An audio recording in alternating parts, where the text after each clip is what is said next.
বন্ধুরা আপনারা যদি না জানেন স্পটিফাই অ্যাকাউন্ট কীভাবে বানায় তাহলে আপনি একদম সঠিক ভিডিওতে এসেছেন, কারণ এই ভিডিওটি দেখার পর আপনি জাস্ট 2 মিনিটের ভিতরে স্পটিফাই অ্যাকাউন্ট বানানো শিখে যাবেন। কিভাবে চলুন এই ভিডিওতে দেখে দিচ্ছি। সর্বপ্রথম আপনি চলে আসবেন গুগল প্লে স্টোরে। সো গুগল প্লে স্টোরে আসার পর এখান থেকে নিচের দিক থেকে সার্চে ক্লিক করবেন। সার্চে ক্লিক করার পর এই জায়গায় আপনি টাইপ করবেন স্পটিফাই লিখে সার্চ করার পর স্পটিফাইয়ের এই অ্যাপসটা আপনাদের সামনে চলে আসবে। সো এই অ্যাপসটাকে আমি আগে ইনস্টল করে নিয়েছি, আপনারা জাস্ট ইনস্টল করে নেবেন, ইনস্টল করে ওপেন করে দিবেন। ঠিক আছে, সো ওপেন করে দেওয়ার পর আপনাদের সামনে ঠিক এরকম একটা ইন্টারফেস কিন্তু চলে আসবে। সো এখন এখান থেকে দেখতে পাচ্ছেন যে দুইটা অপশন শো করতেছে, একটা হচ্ছে সাইন আপ আর একটা হচ্ছে লগ ইন। আপনার যদি স্পটিফাইয়ে আগে থেকে কোনো অ্যাকাউন্ট তৈরি করা থাকে তাহলে আপনি এখান থেকে লগ ইনে ক্লিক করবেন, আর আপনার যদি স্পটিফাইয়ে আগে থেকে কোনো অ্যাকাউন্ট তৈরি করা না থাকে তাহলে আপনি এখান থেকে সাইন আপে ক্লিক করবেন। ঠিক আছে, সাইন আপে ক্লিক করে দেওয়ার পর এখান থেকে বলতেছে যে হোয়াটস ইয়োর ইমেল অ্যাড্রেস। তার মানে আমাদেরকে একটা ইমেল অ্যাড্রেস দিতে হবে। একটা ইমেল অ্যাড্রেসের মাধ্যমে কিন্তু আমরা স্পটিফাইয়ের অ্যাকাউন্ট কিন্তু তৈরি করব। ঠিক আছে, সো আমি এখান থেকে একটা ইমেল অ্যাড্রেস দিয়ে দিলাম। দিয়ে দেওয়ার পর আমি কন্টিনিউ বাটনে ক্লিক করলাম। কন্টিনিউ বাটনে ক্লিক করার পর এখন এখান থেকে বলতেছে যে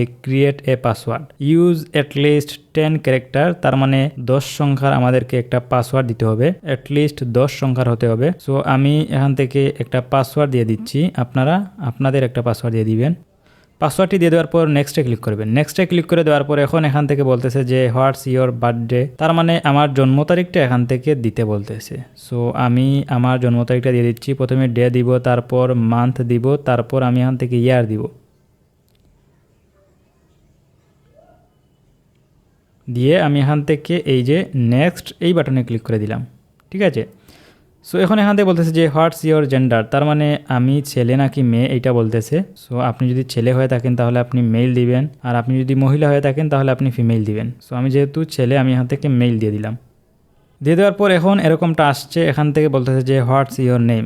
তার মানে আমাদেরকে বলতেছে যে স্পটিফাইয়ের একটি নাম দেওয়ার জন্য কি নামে আমি আমার অ্যাকাউন্টটি তৈরি করব ওই নামটা এখান থেকে বলতেছে। তো আমি এই জায়গায় এই নামটাকে কেটে দেই, কেটে দিয়ে আমি আমার নামটা এই জায়গায় দিয়ে দিলাম, মিজানুর রহমান আমি দিয়ে দিলাম। দিয়ে দেওয়ার পর নিচে এই যে দেখতে পাচ্ছেন যে দুইটা বক্স দেখাচ্ছে, এই দুইটা বক্সে আমরা টিকমার্ক করে দেব। এই যে আমি টিকমার্ক দিলাম। টিকমার্ক দিয়ে দেওয়ার পর নিচে দেখতে পাচ্ছেন যে ক্রিয়েট অ্যাকাউন্ট, এই যে ক্রিয়েট অ্যাকাউন্ট এই অপশনে ক্লিক করলাম।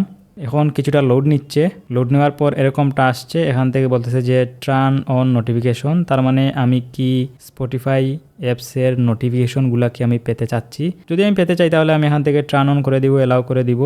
ওকে, সো এখন এখান থেকে বলতেছে যে চয়েস 3 অর মোর আর্টিস্ট। তার মানে আমাকে এখান থেকে বলতেছে যে 3 জন আর্টিস্টকে সিলেক্ট করতে হবে, যেই আর্টিস্ট আমার পছন্দ। ঠিক আছে, সো আমি এখান থেকে র্যান্ডমলি 3 জনকে সিলেক্ট করে দিলাম। সিলেক্ট করে দেওয়ার পর আমি এখান থেকে ডানে ক্লিক করে দিলাম। ডানে ক্লিক করে দেওয়ার পর এখন এখান থেকে বলতেছে যে স্টার্ট লিসেনিং। আমি চাইলে এখনই এই আর্টিস্টগুলোর গান শুনতে পারবো। আমি এখান থেকে নোট নাও করে দিলাম। নোট নাও করে দেওয়ার পর এখন দেখতে পাচ্ছেন যে অলরেডি কিন্তু আমার স্পটিফাইয়ে একটি অ্যাকাউন্ট তৈরি করা কমপ্লিট।